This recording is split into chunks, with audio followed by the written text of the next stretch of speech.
दोस्तों नमस्ते, मैं सुशील कुलकर्णी। आप देख रहे हैं एनालाइजर न्यूज हिंदी। दोस्तों मैंने जिंदगी में 2 नौकरियां छोड़ दी है और इसलिए छोड़ दी है कि मुझे वहां पर मेरी जो चाहिए मुझे वो इज्जत ना मिले। बस यही कारण है, बाकी कुछ नहीं। एक पॉलिटिकल लीडर का न्यूज़पेपर था जिसे लगभग 1.5 साल में नया एडिशन के लिए मैं प्रयत्न कर रहा था, लेकिन वहां पे मेरी उस पॉलिटिकल लीडर के साथ नहीं जमी, छोड़ दी जॉब। दूसरी नौकरी थी एक ऐसे मालिक की जो खुद ही एक डिक्टेटर थे, जिन्हें सलाह पसंद नहीं थी। उन्होंने जो निर्णय लिया है उसी पर अमल करना उन्हें बहुत पसंद था, वो मुझे पसंद नहीं था, छोड़ दी। आखिर मेरी मर्यादाओं का सवाल था, मेरे सम्मान का सवाल था। जब बात सम्मान पे आती है तो मैं जॉब छोड़ देता हूं। एनालाइजर उसी सम्मान का ही नतीजा है, उसी सम्मान का नतीजा है। अगर मुझे मेरा सम्मान नहीं मिल पाता है तो मुझे मेरे सम्मान के लिए कुछ तो करना होगा, इसलिए मैंने एनालाइजर शुरू कर दिया। अब ये बात मैं आपको क्यों बता रहा हूं?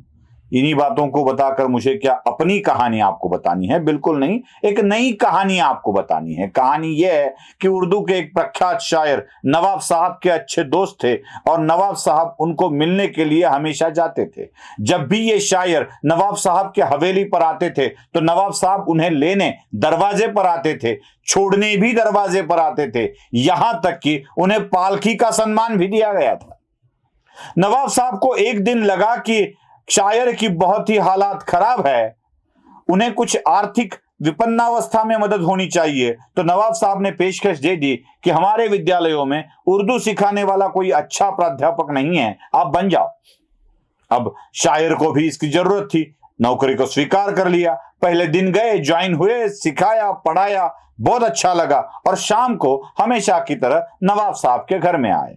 अब न पालकी थी, न नवाब साहब दरवाजे पे थे। इस दिन उन्हें आश्चर्य हुआ कि यह कैसे हो गया। तो पास वाले आदमी ने ही बता दिया था, कल तक आप नवाब साहब के दोस्त थे, आज नवाब साहब के नौकर हो। नौकर को जितनी इज्जत दी जाती है उतनी आपको मिल गई।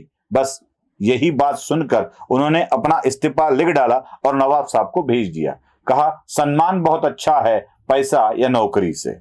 यह कहानी भी मैंने इसलिए बताई है कि दोनों कहानियां अगली वाली कहानी से बहुत मेल खाती है। अब यह कहानी आपको बतानी है तो चित्र भी दिखाना पड़ेगा। अब चित्र देख लीजिए। यह है महाविकास आघाड़ी की मुंबई में हुई बैठक। अब जिस महाविकास आघाड़ी में शिवसेना उद्धव बाला साहब ठाकरे यह पार्टी सम्मिलित है, वो महाविकास आघाड़ी की बैठक कहां हुई है? वो हुई है सिल्वर ओक पर।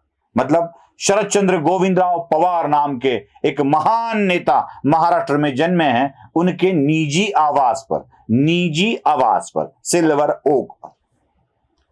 उद्धव ठाकरे को बार बार सिल्वर ओक पर आना पड़ रहा है और मीटिंगों में हाजिरी लगानी पड़ रही है और अपना सलाम दुआ करनी पड़ रही है। वहां आके नमस्ते साहब ऐसे बोलना पड़ रहा है और उद्धव ठाकरे अपना महल छोड़कर शरद पवार के महल में अब रिपोर्ट करने जा रहे हैं।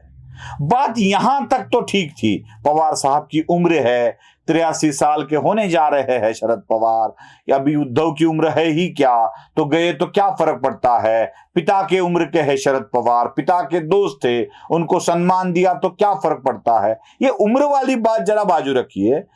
शरद पवार एक पार्टी के चीफ है, उद्धव एक पार्टी के चीफ है। उद्धव के पिता का नाम इतना ऊंचाइयों पर है कि उद्धव का नाम लेते हुए भी जरा ऊपर देखना पड़ता है, इतने ऊंचे उद्धव थे। उद्धव ठाकरे की हैसियत ये थी कि चाहे मोदी आए, चाहे राष्ट्रपति आए, चाहे प्रधानमंत्री आए, चाहे गृह मंत्री आए, कोई भी आए, सबको मातोश्री के दरवाजे पे सलाम दुआ करने जाना पड़ता था। सबको।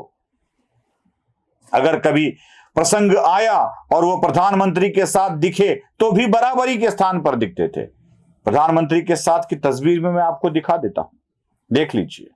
अमित शाह के साथ भी उनके मीटिंग की तस्वीर दिखा देता हूं, देख लीजिए। देखा आपने? दोनों में आपको क्या फर्क नजर आता है? दोनों में ही उद्धव ठाकरे को बराबरी पर बिठाया गया है। लेकिन ये तस्वीर कुछ अलग ही कहती है। शरद पवार एक अलग कुर्सी पर बैठे हैं और सारे सरदारों में उद्धव ठाकरे सम्मिलित है। सारे सरदारों में। मुझे आश्चर्य तो तब हुआ जब खुद शरद पवार की मीटिंग में सम्मिलित हुए उद्धव ठाकरे नंगे पांव चले गए थे, नंगे पांव।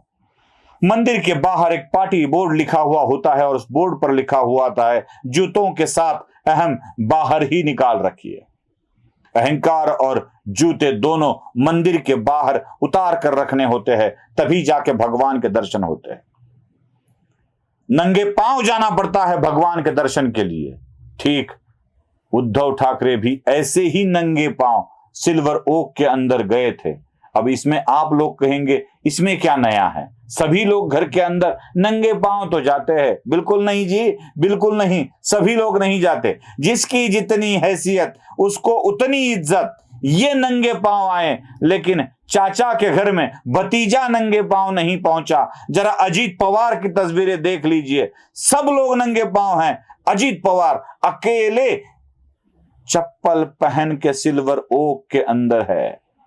मुझे मोगली याद आता है, चड्डी पहन के फूल खिला है, वैसे चप्पल पहन के दादा फूला है, ऐसे बोलना पड़ेगा, क्योंकि दादा ही एक ऐसे नेता है जो वहां पर अकेले चप्पल पहन कर आए थे।